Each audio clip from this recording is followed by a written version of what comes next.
احادیث کے مطابق الٹا لیٹنے کے نقصانات اور سائنسی تحقیق کے مطابق الٹا لیٹنے کے نقصانات۔ احادیث کے مطابق حضرت ابو امامہ رضی اللہ عنہ نے فرمایا کہ سرکار دو عالم صلی اللہ علیہ وسلم کا گزر ایک الٹے سونے والے شخص سے ہوا تو آپ صلی اللہ علیہ وسلم نے پاؤں مبارک کی ٹھوکر لگائی اور ارشاد فرمایا، ایسا لیٹنا جہنمیوں کا لیٹنا ہے۔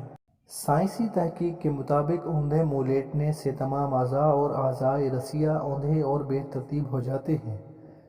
اس کا سب سے پہلا نقصان دماغ پر پڑتا ہے۔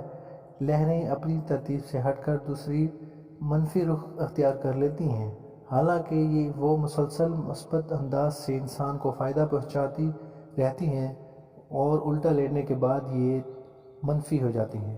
ڈراؤنے خواب نظر آتے ہیں، حتیٰ کہ ماہرین نفسیات کے مطابق ایسے شخص کی زندگی کا رخ بھی اپنی ترتیب سے ہٹ جاتا ہے اور وہ الٹا سوچنے پر مجبور ہو جاتا ہے اور اس کی زندگی ایک الٹے رخ مڑ جاتی ہے۔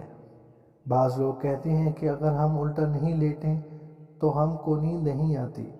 ہمارے الٹا لیٹنے کی عادت ہو چکی ہے۔ ان کو ان تحقیق کے بعد ذرا سوچنا چاہیے کہ ہمارے پیارے آقا صلی اللہ علیہ وسلم کا حکم کس قدر فوائد سے بھرپور ہے۔ اللہ تعالی ہمیں سنت نبوی صلی اللہ علیہ وسلم پر عمل کرنے کی توفیق عطا فرمائے، آمین۔